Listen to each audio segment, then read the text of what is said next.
এই শহর যতই ফাঁকা হোক পুরোপুরি ফাঁকা কখনোই হয় না। ফাঁকা ঢাকা এনজয় করতে বেরোইছি, কয়েকদিন পর্যন্ত বেরোইতেছি।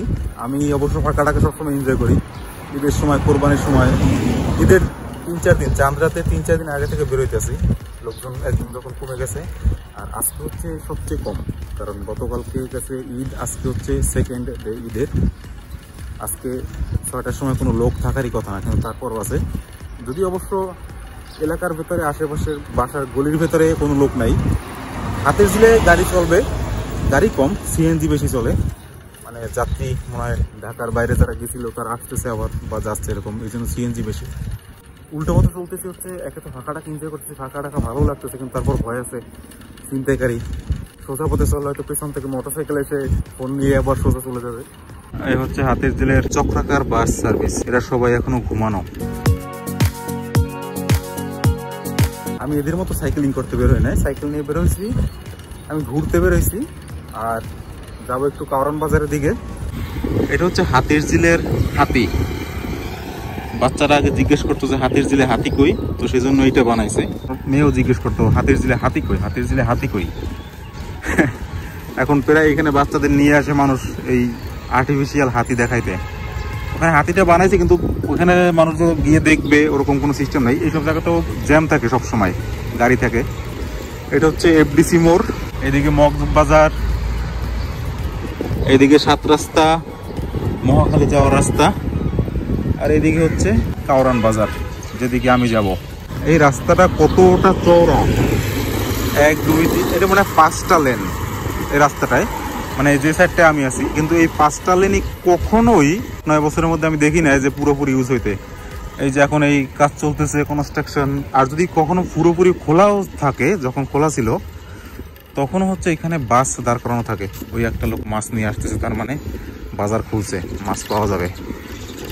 এই যে ওই পাশে ভ্যান গাড়িগুলো দেখা যাচ্ছে না, ব্রেক নাই, কোনো চেইন নেই, কোনো সিট নাই। খেয়াল করে দেখেন একটু, এই যে একটাতেও কোনো ব্রেক নাই, কোনো চেইন নেই, কোনো সিট নাই। এগুলো রাতের বেলা যখন মাল আসে তখন এই ভ্যানগুলো দিয়ে আসলে ওই মালগুলো ডিস্ট্রিবিউট করে। না, আসলে মাছ নাই, এগুলো সব খালি। যারা যারা এই রাস্তাটা চিনেন তাদের কাছে অবাক লাগবে, যারা চিনেন না তাদের কাছে অবাক লাগার কিছু নাই। ঢাকা শহরের 90% মানুষ এরকম কারণ বাজার দেখে নাই, যারা কারণ বাজার আসছে এতদিন।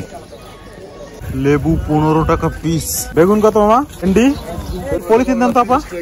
ভেন্ডি আর বেগুন কিনছি, এটাই রিক্স। ভেন্ডি বুড়া বাইরে এবো, বেগুনে পোক বাইরে এবো, এর চাইতে বেশি রিক্স আমি নিতে পারতাম না। ওই যে ট্রেন আইতাছে, এটি উড়ান তো। জায়গাটা যারা চিনেন তারা দেখলে তো অবাক হবে না, আর যারা চিনেন না তাদের জন্য বলি কেন অবাক হবে।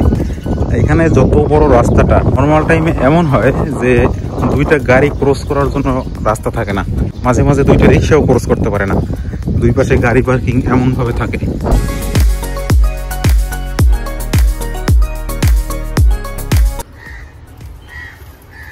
ও মাই গড,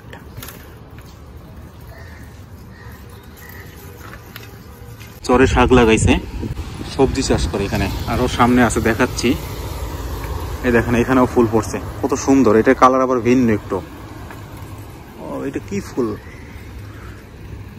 এমন না যে জানি না এই গাছটার না, যে নতুন দেখছি এমন না। এটা দেখছি আমাদের এলাকায় খালের পাড়ে এই গাছ দেখছি, নৌকায় যাওয়ার সময় অনেক জায়গায় দেখছি, কিন্তু গাছটার নাম ঠিক জানি না। হরিতকিও না। এই দেখেন সামনে আবার পড়ে আছে, কি সুন্দর দেখতে। ওয়াও, এই যে এই গাছটা থেকে পড়ে, হরিতকি গাছই হবে সম্ভবত। এই যে গাছটা, এই যে সবজি চাষ করতেছে এরকম হাতের ঝিলে, এটা আগে ছিল না, এই বছর থেকে আর কি চালু হয়েছে।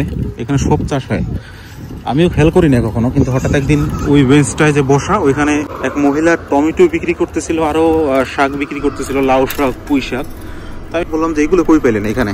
মানে সিজনের শেষে কাঁচা টমেটো, এই যে টমেটো গাছ এখান থেকে তুলে বিক্রি করতেছিল আর কি। ফুলকপি গাছও দেখা যাইতেছে। পুরো চরে এখন এই সবজি চাষ করতেছে। ওই যে 2জন চাষি। ওই মামা, লাল শাক বিক্রি করো? শোনো শোনো, তোমার কাছে 90 টাকা আছে? আছে? তাহলে একটা শাক নিয়ে আও। 2জনে মাপতে আছে, একজনে কইতেছে তুই মাপ বোঝো। এখন এই জিনিস খারাপ না, এই কিন্তু আগে ছিল না, এই বছর থেকে শুরু হয়েছে আমার যা মনে হয়। আমি এখান থেকে রেগুলার চলাফেরা করি। শাকসবজি পর্যন্ত ঠিক আছে, কি বলেন? এরপরে যে শাকসবজি এখানে আস্তে আস্তে চায়ের দোকান বসাবে।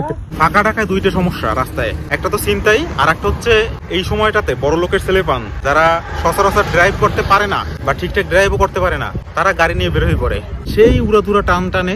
তারপরে হচ্ছে অনেক আছে একদম আনারি, আর এই সময়টাতে অ্যাক্সিডেন্ট করলে ওইগুলা মানুষজন খুব একটা দেখেও না।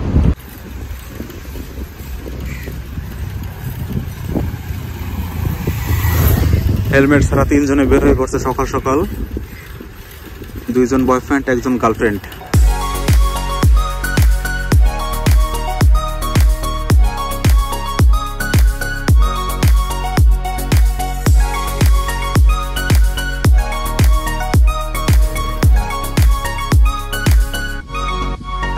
এই যে কাপেল বসা সকালবেলা, এগুলা সো কল্ড সামাজিক মানুষ যারা আছে তাদের কাছে খারাপ লাগে। কিন্তু একটা জিনিস আপনাকে বলি, আপনি যদি নতুন কোনো শহরে যান আর সেই শহরে গিয়ে যদি দেখেন যে কাপেল বসে আছে একসাথে, ছেলে মেয়ে রাস্তায় হাত ধরে হাঁটতেছে, প্রেমিক প্রেমিকা, তাহলে বুঝবেন যে ওই শহর নিরাপদ।